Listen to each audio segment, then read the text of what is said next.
এই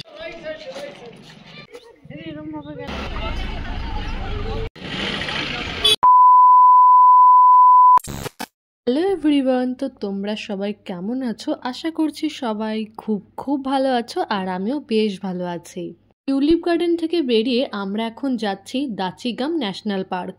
ন্যাশনাল পার্কটা শ্রীনগর থেকে প্রায় 22 কিলোমিটার ভেতরে অবস্থিত।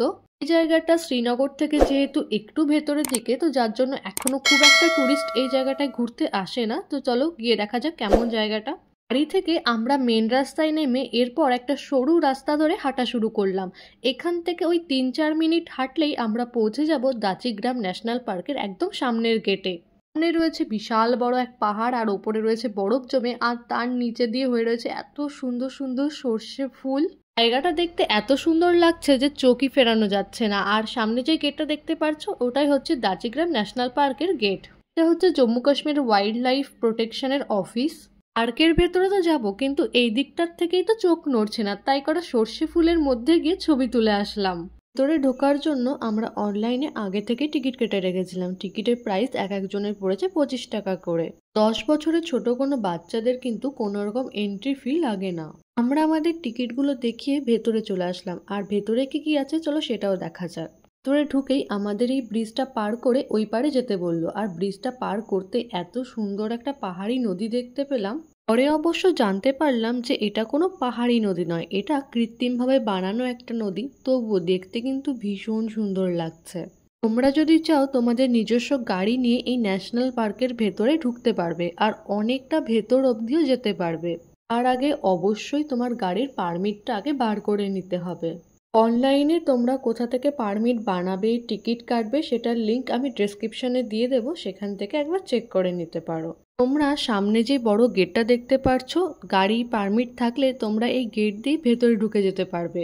তবে অবশ্যই যাওয়ার আগে একজন গাইডকে তোমাদের সঙ্গে করে নিয়ে যেতেই হবে।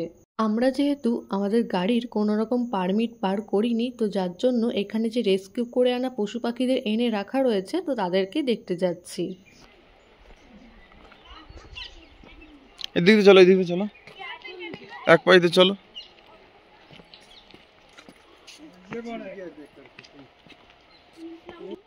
সামনের খাঁচাটাতে কোনো রকম পশু পাখি নেই, কিন্তু দেখছি সবাই পেছনে গিয়ে কি একটা যেন দেখছে, তো আমিও চলে আসলাম পেছনে। এসে তো দেখি এখানে এক বিশাল বড় চিতাবাঘ রয়েছে, আর এত চুপচাপ বসে রয়েছে আমরা তো বুঝতেই পারছিলাম না যে এখানে আদৌ কিছু আছে কি না। এরপর বাঘটাকে হেই হুই করেও কোনোভাবেই দাঁড় করাতে পারলাম না। এরপর আমরা চলে গেলাম সামনের দিকটায়। এই খাঁচাটাতে আরও একটা চিতাবাঘ রাখা ছিল, কিন্তু দুটো চিতাবাঘকে আলাদা আলাদা করে রাখা হয়েছে। এই মহাশয় এমনভাবে বসে রয়েছে, খুব নজর দিয়ে না দেখলে বোঝাই যাচ্ছে না যে এর ভেতরেও কিছু আছে। সামনের দিকটায় এগিয়ে আসতে দেখতে পারলাম যে এখানে ভাল্লুক রাখা রয়েছে। প্রথমে তো আমরা ভাল্লুকটাকে খুঁজেই পাচ্ছিলাম না, ভাল্লুকটা কোথায় রয়েছে। এরপর অনেক কষ্টে দেখতে পেলাম যে এই ভেতরে যে বড় পাইপটা রাখা রয়েছে, সেই পাইপের মধ্যে মহারাজ শুয়ে রয়েছে। এরপর ভেতরে আর দেখার মতো সেরকম কিছুই ছিল না, তো যার জন্য একটুখানি ঘুরে ফিরে আমরা চলে আসলাম বাইরের দিকটায়।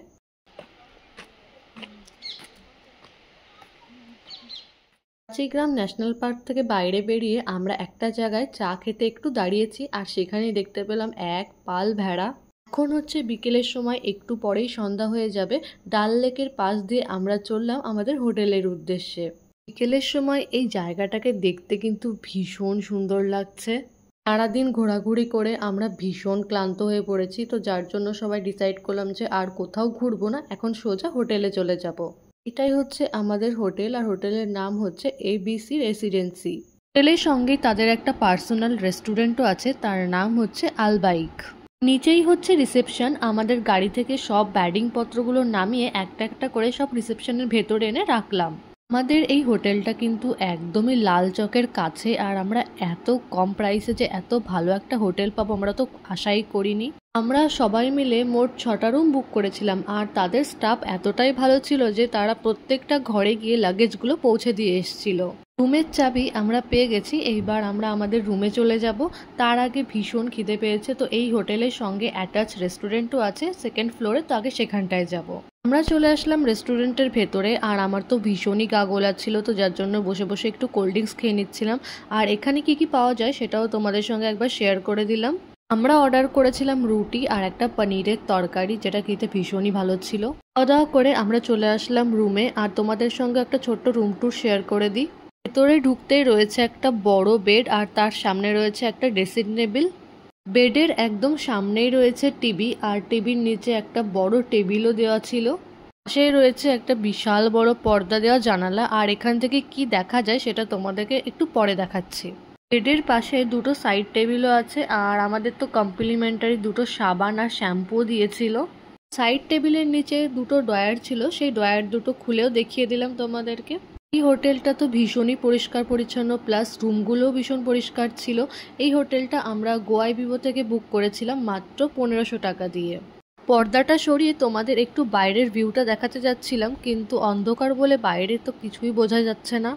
আয়নার পাশেই রয়েছে একটা আলমারি, আর আলমারির ভেতরে রাখা রয়েছে একটা কম্বল। এখন তো খুব একটা ঠান্ডা নেই বললেই চলে, তো কম্বলটা আমাদের লাগবে না এখন।